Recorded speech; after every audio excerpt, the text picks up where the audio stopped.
Hello hi అండి, welcome to our channel. ఇది 9th class EVS Telugu text book అండి. దీనిలోని 2 లెసన్స్ అయితే మనం చదువుకున్నాము. ఇప్పుడు 3rd లెసన్ అండి. ఇది చదివి వినిపిస్తానండి. ప్లాస్టిక్ పనికిరాని బట్టల్ని మళ్ళీ వాడుకుందాం. లక్ష్యం వచ్చేసి ప్లాస్టిక్ పనికిరాని బట్టలను మళ్ళీ వాడుకునే పద్ధతుల గురించి తెలుసుకుందాం. ప్లాస్టిక్ పనికిరాని బట్టలను సృజనాత్మకంగా మళ్ళీ వినియోగించుకోవటం గురించి తెలుసుకుందాం. నేపథ్యం: ప్లాస్టిక్ వ్యర్థాలు ఎన్నిటికీ కుళ్ళిపోని ఘనరూప పదార్థాలు. ప్లాస్టిక్ను సులువుగా ఉత్పత్తి చేయగలగడం, ఉపయోగించడం వలన విపరీతంగా వాడుతూ వాతావరణ కాలుష్యానికి కారకులవుతున్నాం. కనుక కొంతలో కొంత పనికిరాని ప్లాస్టిక్ను, పనికిరాని బట్టలను ఉపయోగకరమైన వస్తువులుగా తయారు చేసి మళ్ళీ వివిధ రకాలుగా ఉపయోగించుకోవడం ఉత్తమాభిరుచి అనిపించుకుంటుంది. పనికిరాని ప్లాస్టిక్ ఉపయోగపడని బట్టలతో డోర్ మ్యాట్లు, వాల్ హ్యాంగింగ్స్, చేతి సంచులు, చాపలు, కర్టెన్లు మొదలైనవి సృజనాత్మకంగా తయారు చేస్తూ విరామ సమయాన్ని సద్వినియోగం చేసుకోవచ్చు. పద్ధతి: ప్లాస్టిక్ సంచులను, పనికిరాని బట్టల్ని సేకరించండి. సెకండ్ పాయింట్: ప్లాస్టిక్ సంచులని, బట్టలను ముక్కలుగా, పీలికలుగా చేసి వాటిని పేని తాళ్ళుగా తయారు చేయండి. థర్డ్ పాయింట్ వచ్చేసి ఈ పేనిన తాళ్ళతో ఉపయోగపడే వస్తువుల తయారీలో మీ సృజనాత్మకతను చూపించండి.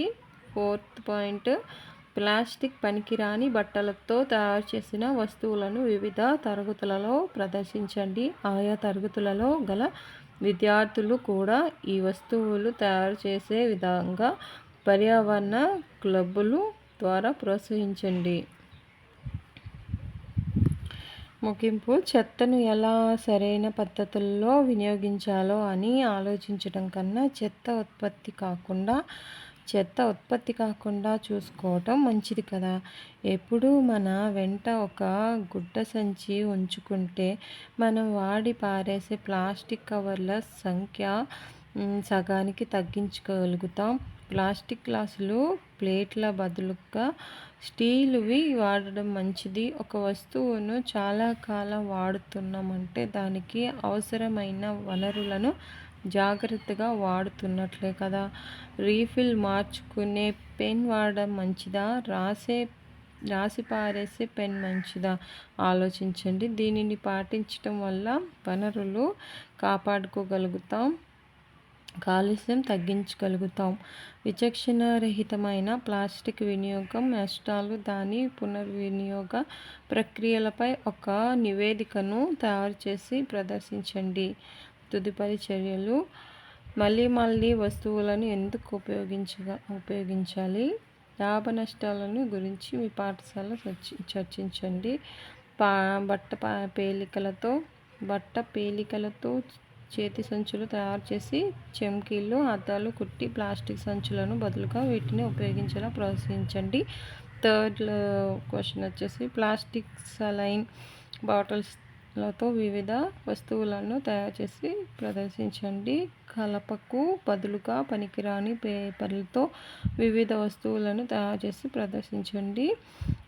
5వ క్వశ్చన్ వచ్చేసి పనికిరాని కాగితాలతో హ్యాండ్ మేడ్ పేపర్ను తయారు చేసి సంస్థను సందర్శించండి.